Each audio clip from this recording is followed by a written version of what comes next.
क्योंकि अगर थोड़ा-सा ध्यान दो, थोड़ा-सा दिमाग लगा करके देखो तो यूट्यूब कहता है कि मुझे क्रिएटरों की तलाश है। मतलब क्रिएटर जो कुछ क्रिएट करने की क्षमता रखते हैं, है ना? सबसे आसान और सबसे मुश्किल, मगर ठान लिया तो डर कैसा। एंड ऑफ कोर्स ये आप लोगों की इमोशन से जुड़ा हुआ सारा क्वेश्चन है। आप जितने भी क्रिएटर हो, आप कहीं न कहीं इस सभी क्वेश्चन से पर डे खुद को जो है टॉर्चर कर किए होंगे। अब देखो यहाँ पे जितने भी सारे मैंने यहाँ पे क्वेश्चन लिखा है, इनमें से सबसे ज़्यादा इम्पोर्टेंट क्वेश्चन ये है कि चैनल पर रियल ग्रोथ देखने को कब मिलती है? क्योंकि हमारा तो मेन इंटेंशन यही होता है ना कि हमें ग्रोथ कब देखने को मिलती है। बट इसके पहले जो सारे हम ये 10 मिस्टेक कर जाते हैं ना, इस पे हमें ध्यान देना होता है। क्यों? क्योंकि यही जो हमारी मेन मिस्टेक है, यही मिस्टेक हमारे चैनल की नींव को खराब कर देते हैं, ठीक है? तो चलो हम समय को बहुत ज़्यादा नहीं गवाएँगे, लेकिन हर एक क्वेश्चन को डिटेल में एक्सप्लेन करूँगा ताकि आप मेरी छोटी से छोटी मिस्टेक को परख सकें, ठीक है? अभी देखो यहाँ पे है, सबसे पहला जो मेरा क्वेश्चन है वो है कि यूट्यूब पर कितने चैनल बना सकते हो? ये आप सभी जानते हो ना कि चैनल तो बहुत क्रिएट हो सकते हैं, 50 हो सकते हैं, 100 हो सकते हैं, इवन एक जीमेल के अंदर ही आप इतना सब कुछ कर सकते हो। लेकिन मैटर क्या करता है कि आप हर चैनल को कितना क्लीन तरीके से रखते हो, राइट? आप जैसे कि आप देखो, एक साल में 2 ही चैनल वेरीफाई कर सकते हो। तो बिल्कुल ये संभव ही नहीं है कि आप 15 से 20 चैनल जा करके अलग-अलग नंबर पे और अलग-अलग जीमेल से, अलग-अलग ओनरशिप से आप उसको मेंटेन करके रखो, तो ये काम भी मत करना, ठीक है? 1 से 2 काफ़ी है। दूसरा है कि यूट्यूब पर वीडियो अपलोड की हुई अगर हम डिलीट कर दें, तो क्या हो जाएगा?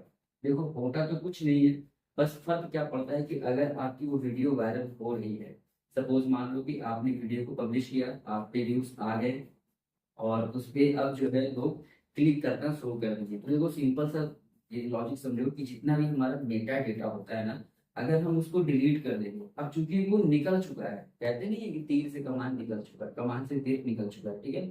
ठीक वही चीज़ समझो आप, अगर आपकी वीडियो वायरल होने लगी है और आप उसे डिलीट कर दे रहे हो, तो आपका मेटा डेटा लॉस हो जाता है, जिसके कारण से 15 से 20 दिन, 25 दिन, 30 दिन फिर से आपको कंसिस्टेंटली मेंटेन करनी होती है। और उस हिसाब से नए एल्गोरिदम को सिग्नल मिलता है, तो फिर जाके आपका चैनल आगे पुश होता है, ठीक है? अब देखो तीसरा क्या है कि क्या टाइटल, थंबनेल और एसईओ बदलने से फ़र्क पड़ता है? बात समझना, बहुत सारे लोग हैं जिनको मैं देखता हूँ कि अभी कुछ और टाइटल लिखे हैं, उसके बाद में वीडियो पब्लिक कर देते हैं, सुबह उसको एडिट कर देते हैं। इनफैक्ट बहुत सारे बड़े क्रिएटर भी हैं जो ये कहते भी हैं आपको कि अगर आपकी वीडियो वायरल नहीं हो रही है, आप अपने मेटा डेटा को एडिट कर लो, टाइटल, डिस्क्रिप्शन, थंबनेल बदल लो। इससे क्या फ़र्क पड़ता है? भाई इससे बिल्कुल फ़र्क पड़ता है, लेकिन वन टाइम करना ही ज़्यादा सही होता है। सपोज़ आपने कोई वीडियो को अपलोड किया, अब उसपे कोई व्यूज़ नहीं आ रहे हैं, ठीक है? आपका पूरा का पूरा व्यूज़ वैसे के वैसे गिरा हुआ है, 2-4 व्यूज़, 6 व्यूज़ आए हैं, तो आप एक बार ही बदल सकते हो। लेकिन अगर आप उसे बदल ही रहे हो, तो भाई एल्गोरिदम सिग्नल कब देगा? जब आप उसको छुट्टी लोगे तब ना वो सिग्नल देगा।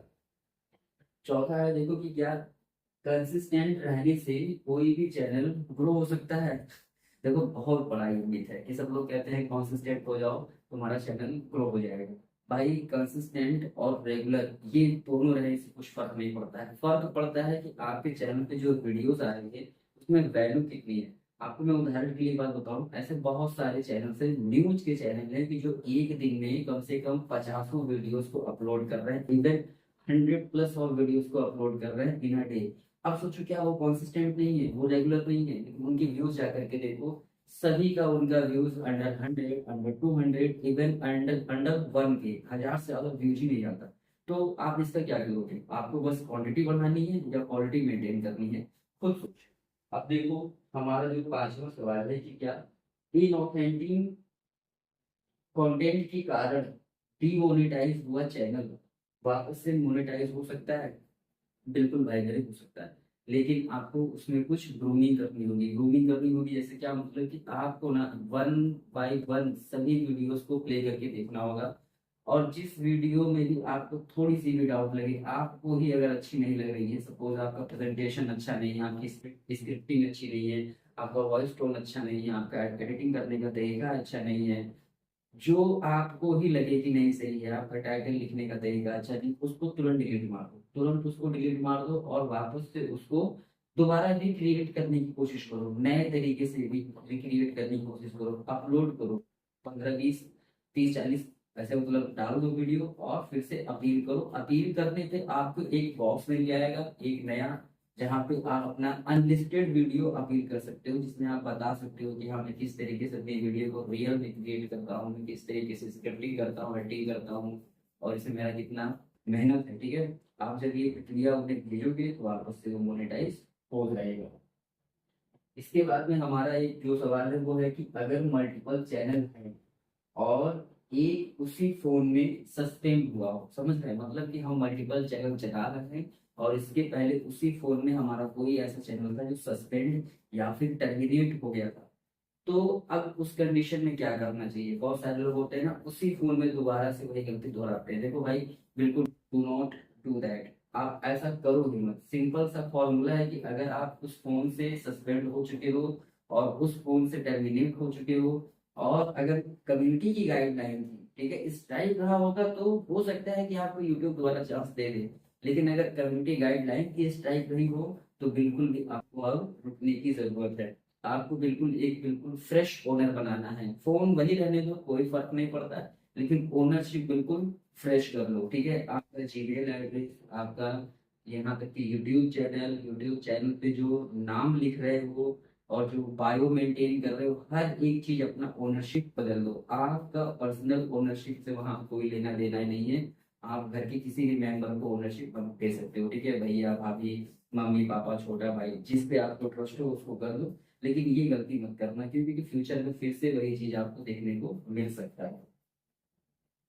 बार बार चैनल क्रिएट करने से क्या होता है, ये बहुत लोग, अभी मैं किसी की कमेंट में घुस करके ऐसे देखो, अभी तो मेरे दूसरे कमेंट आते नहीं, लेकिन मैं लोगों का तकलीफें जानने के लिए दूसरे चैनल पे जाकर के विजिट करता हूँ। वहां से मुझे पता चलता है कि लोग किन ट्रॉमा से फाइट कर रहे हैं। भाई ये सब कुछ नहीं, बार बार चैनल क्रिएट करो, करना ही क्यों, करो ही मत। एक बारी कर लो, दो बारी कर लो, तीन बारी कर लो, चार बारी, ज्यादा से ज्यादा 4 5 बार कर लोगे ना यार। बार बार तुम करोगे तो कहीं ना कहीं, अब देखो गूगल की भी सिक्योरिटी काफी ज्यादा स्ट्रांग हो गई है। अब आपको जीमेल तक बनाने से मना कर रहा है गूगल। तो सोचो क्या होगा अगर आप यूट्यूब चैनल बार बार क्रिएट कर रहे हो। तो अगर एक ही बार में आप सस्पेक्ट मान लिए जाओगे तो आपका सारा का सारा जो कहते हो खरा खतरा रह जाएगा और इंडिया का भी नहीं, लेकिन आप कुछ कर सकते हो, है ना।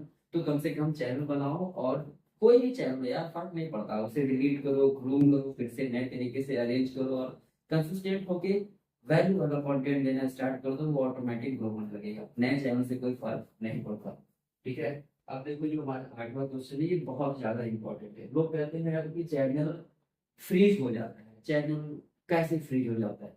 भाई चैनल वैनल कुछ नहीं फ्रीज होता है, जो फ्रीज होता है आपका बस कंटेंट बनाने का तरीका। अगर आप कंटेंट बिल्कुल वही बना रहे हो, सिमिलर बना रहे हो, एक ही जैसा कंटेंट है, उसमें बड़ा ज्यादा वैल्यू नहीं है, आप रोज ही एक ही बात कर रहे हो, तो वो फ्रीज जैसा ही होता है। ठीक है, या फिर ऐसा कुछ समझ लो कि अगर आप किसी के सिर्फ फैन हो, मान लो आप कोई स्टोरी टेलिंग चैनल चलाते हो और आप किसी और स्टोरी टेलर के फैन हो, आप उसके जैसा जो कहते हो टाइटल कॉपी कर रहे हो, जो कहते हो स्क्रिप्ट उठा रहे हो और ठीक उसी को बिना किसी बहुत ज्यादा मेहनत के हल्का फुल्का वर्ड चेंज करके वापस वॉइस ओवर करके उसको डाल दिया। भाई यार देखो, यूट्यूब वॉइस से ज्यादा ट्रांसक्रिप्ट पे चलता है। आपकी वॉइस उतनी मैटर नहीं करती जितना मैटर आपके द्वारा बोला हुआ एक एक शब्द करता है। ठीक है, और वहां पे एक एक वर्ड अपने आप लिखा हुआ मिलता है। आप जाके ट्रांसक्रिप्ट का ऑप्शन चेक करना, यूट्यूब पे जब वीडियो प्ले करते हो वहां पे आप टच करोगे, लिखा रहेगा शो ट्रांसक्रिप्ट। उसका मतलब ये होता है कि जितने उस वीडियो में बोले गए वर्ड है ना, वो ऑटोमेटिक आने लगता है। कैप्शन कैसे आता है, कैप्शन इसी से आता है। ठीक है, तो बस यही आप समझ लो कि ऐसा नहीं करना है,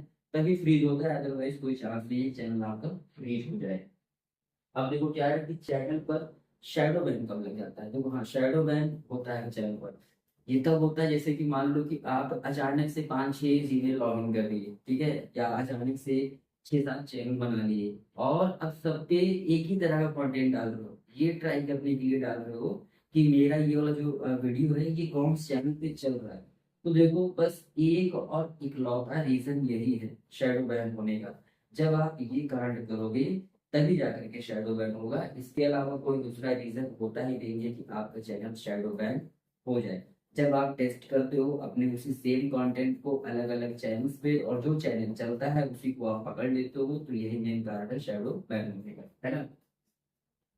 आप देखो चैनल पर इम्प्रेशन क्यों नहीं आता। आप देखे होंगे कि आपने अभी एक हफ्ते की पहली जो वीडियो थी उस पर इम्प्रेशन गया 40,000, 30,000 इम्प्रेशन गया। उसके बाद से आप जितनी वीडियो को बना रहे हो इम्प्रेशन जा ही नहीं रहा। इम्प्रेशन बिल्कुल 500, 200, 150 कुछ ऐसे ही इम्प्रेशन है। इम्प्रेशन आगे बढ़ ही नहीं रहा। इसका मेन रीजन क्या है? इसका देखो मेन रीजन ये है ना कि जो आपकी ऑडियंस है वहां पे आप जाके ट्रैक करो। जो आपका ये वाईटी स्टूडियो होता है इसको ओपन करो, अपनी उस वीडियो को ओपन करो, लास्ट वाली वीडियो को ओपन करो जो आपकी लास्ट वीडियो परफॉर्म की है अच्छा खासा जो चली है उसको जाकर के ओपन करो और उसके इंगेजमेंट एरिया में आओ। इंगेजमेंट एरिया में जाने के बाद में देखो कि वो जो ऑडियंस है वो किस तरीके की वीडियो से आपके चैनल पर आई है।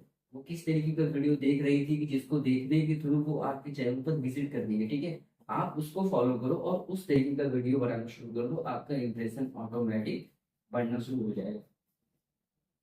अब जो सबसे मेन है वो है कि चैनल पर रियल ग्रोथ कब देखने को मिलती है। भाई इसी का सबको ज्यादा होता है, राइट। हाँ, अब देखो चैनल पर रियल ग्रोथ कभी भी आपको देखने को मिल सकती है। ये बस डिपेंड करता है कि आपके कंटेंट में कितना ज्यादा वैल्यू है, आपका कंटेंट कितना ज्यादा औरों से अलग है, कितना ज्यादा यूट्यूब के लिए अलग है। सबसे इम्पोर्टेंट चीज ये है कि आप सबका छोड़ो, यूट्यूब को सिर्फ पकड़ो क्योंकि यूट्यूब पे ही ज्यादा काम कर रहा है ना। तो ये बड़ा मैटर करता है कि यूट्यूब आपके कंटेंट को किस नजरिए से देखता है, किस तरीके से वो आपको लेता है कि आप कैसा कंटेंट बना रहे हो, सबकी तरह ऑन एन एवरेज बना रहे हो या कुछ हटके कर रहे हो। क्योंकि अगर थोड़ा सा ध्यान दो, थोड़ा सा दिमाग लगा करके देखो तो यूट्यूब कहता है कि मुझे क्रिएटरों की तलाश है। तो क्रिएटर जो कुछ क्रिएट करने की क्षमता रखते हैं ना उनकी उसे जरूरत है। तो सिंपल सा, बहुत बहुत सिंपल सा होगा कि अगर आप ओरिजिनल कंटेंट बनाना स्टार्ट कर दोगे, उसमें वैल्यू देना स्टार्ट कर दोगे और उससे हटके काम करना शुरू कर दोगे, सेम नीच हो कोई फर्क नहीं पड़ता, वही नीच हो लेकिन मेथड दूसरा। देखे होंगे स्टूडेंट सारे मैथ के ही होते हैं, इंग्लिश के ही होते हैं, सिर्फ उसको क्या कहते हैं साइंस फिजिक्स के ही होते हैं। लेकिन टीचरों का पढ़ाने का तरीका अलग अलग होता है जो बहुत ज्यादा अच्छे टीचर होते हैं। ठीक है, तो देखो ऐसे ही कुछ बेसिक्स थे जिससे मुझे लगता है कि यार हर कोई कभी ना कहीं ऐसे झेला होगा। तो कैसा था ये आप मुझे कमेंट बताओ और साथ ही आप अपने चैनल का नाम लिखो जिससे मैं उस चैनल पर विजिट करके देख सकूं कि आप किस तरीके का काम कर रहे हो, आपका जो काम करने का स्टाइल है वो रीयूज है या ओरिजिनल है, मोनेटाइज होगा या नहीं होगा, आप बस मेहनत कर रहे हो क्या कर रहे हो। नाम लिखो जिससे मैं उस चैनल पर विजिट कर सकता हूँ और देख सकता हूँ।